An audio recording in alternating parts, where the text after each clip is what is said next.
Hello, Arcady here with a post-production dubbed-in commentary on the Terramorphous fight in Borderlands 2. So recently I just got my Gunzerker up to level 49. Well, technically I got all the way through True Vault Hunter mode. And I figured, well, I'm close enough to level 50. Let's just go see if I can kill Terramorphous. So I thought, why not? Let's do it. So in order to summon him, like you see, you have to blow in that horn there. But first, in order to transition into his zone, you have to spend about, I think it's like 8 iridium or something. I can't remember exactly, but it used to be only 4 iridium. So anyway, that's so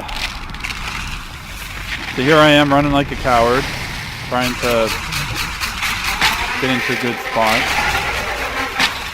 Usually I like to try to go to that rock off to the right, and of course I kind of screw up here, and I definitely paid the price for it, like the one over by the gate.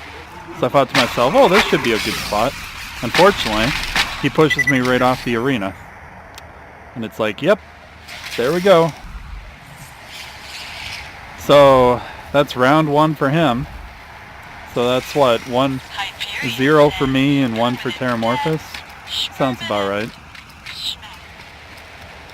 So anyway, I'm running back to go after him again and go onto this elevator. Whee!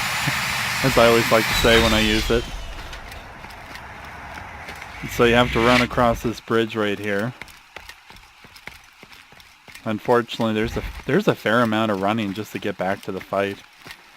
But the cool thing is, unlike all the other invincible raid bosses in this game, this is the only one that if you do die in a multiplayer game, you can still get back into the fight.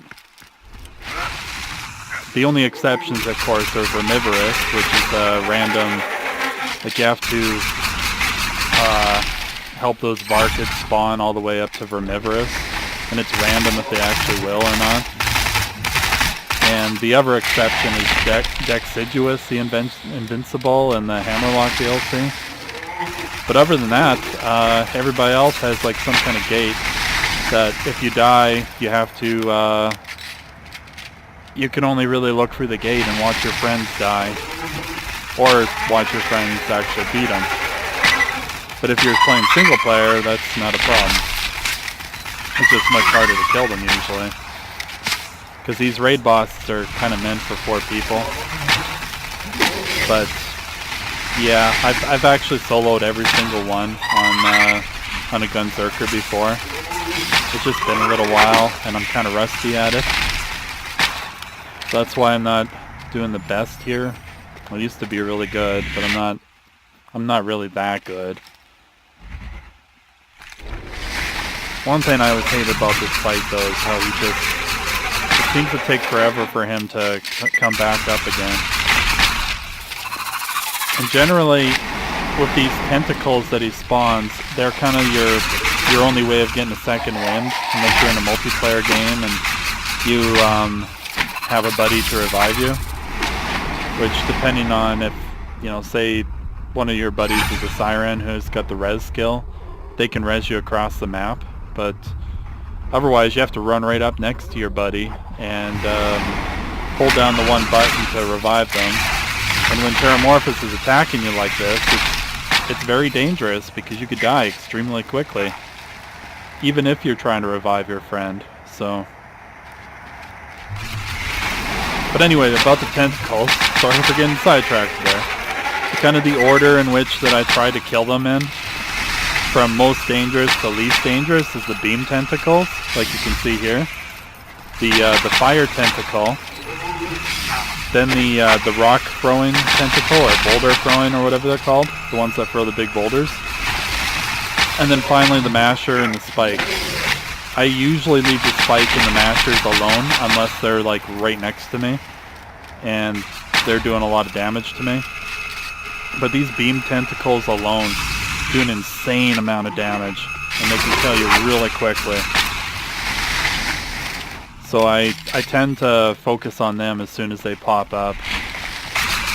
I don't know if that's the best strategy in the world, but it works for me because those things just hurt you so much, and you just do not want to, you don't want to deal with them.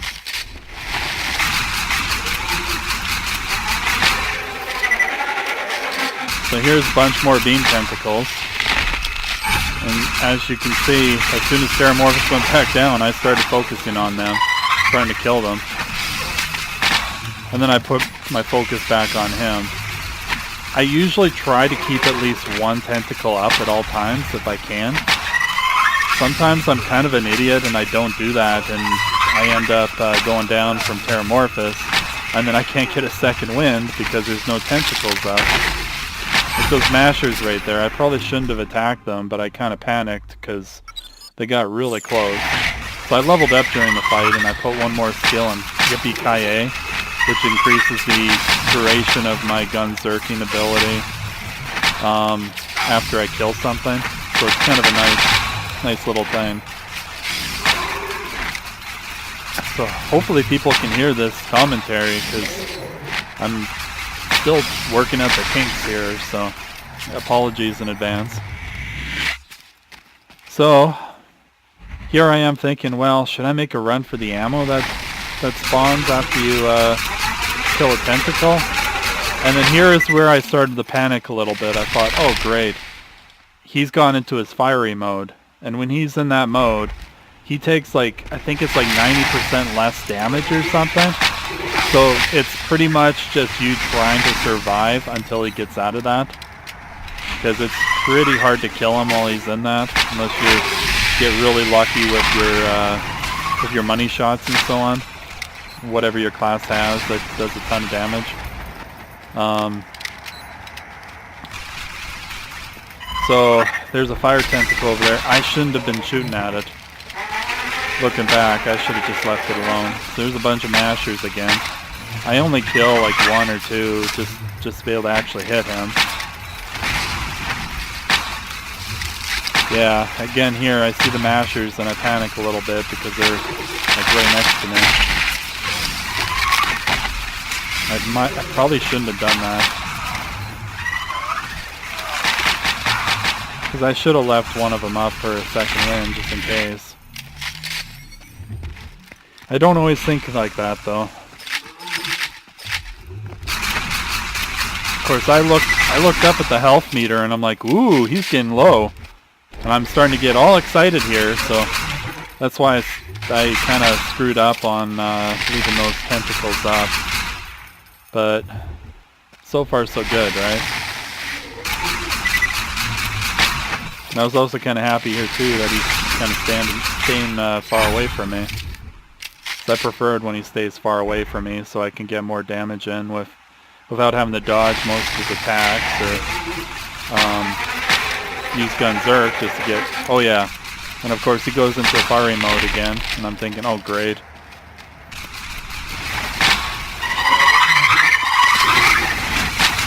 The main problem with these fire tentacles, they put a dot on you, and those dots can take you down so quickly. You gotta be careful. Especially when you're playing in TVHM. And especially if you're playing in the OP modes in TVHM. They can take you out so quickly. It's just ridiculous. Dots in this game are just ridiculous against you, but they do almost nothing against enemies after it's like the first playthrough. So here I am like, oh shit, I'm dead. I am so screwed. There's no tentacles up. He's in his fiery mode, so he's taking like 90% less damage, so I'm desperately trying to do as much damage, and I'm thinking, okay, something come up so I can get a second wind. But of course, what happens is I end up dying. I'm not sure how much. Okay, we still have a little bit more time on here. I'm thinking, oh great, I am definitely going to have to get a little bit more ammo. And then I look at my ammo and I think, wait a second, I'm basically full. Alright, no problem. So you can tell I'm a little rusty because this is the normal mode Terramorphous, and I have not played for a while at this point. Like, I think I just started playing again over the last couple days. So I'm still kind of... I'm not 100% as good as I was before. Like, I used to be able to solo this guy pretty much with my eyes closed. Like, I was so used to the fight.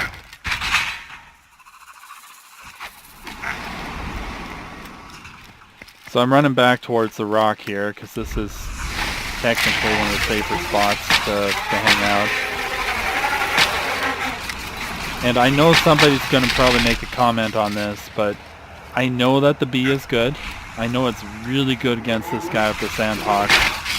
But I really didn't feel like farming for a bee or farming for a sandhawk just to kill Terramorphous. I thought, you know what? I've got a on-level Heartbreaker. I've got an on-level Ruby. I've got a, what do you call it? Double penetrating uncamped herald with the best parts. I figured I can kill this guy. I don't need a bee. And I was right. Of course, not in this video. I know I'm spoiling things, but I was right. I can kill him. The Gunzerker does so much damage sometimes when your shields are down and money shot chains go off that I feel like you can actually kill things quicker without the bee than you will with the bee. And I'm not the only one who thinks this way either. I mean, Baru is the same way. Like, he never uses a bee with his Gunzerker. And I don't blame him. I'm the exact same way. Of course, I don't think I'm as good as Baru, but he kind of influenced me to try the Gunzerker, so he's kind of a long-time YouTuber that I've always admired, and I always thought he was a cool guy. So I know he'll probably never see these videos, but anyway, thank you, Baru. You kick ass, man, and keep kicking ass, regardless of what game you're playing. Because I'll still watch you.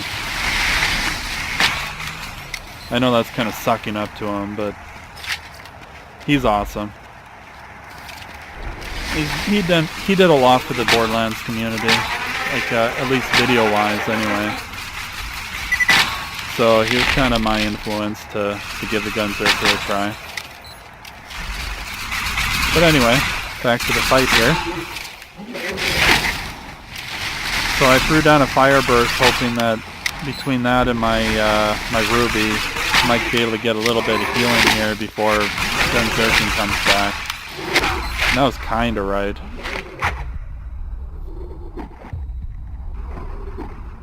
Unfortunately, I think this was another death, if I remember right.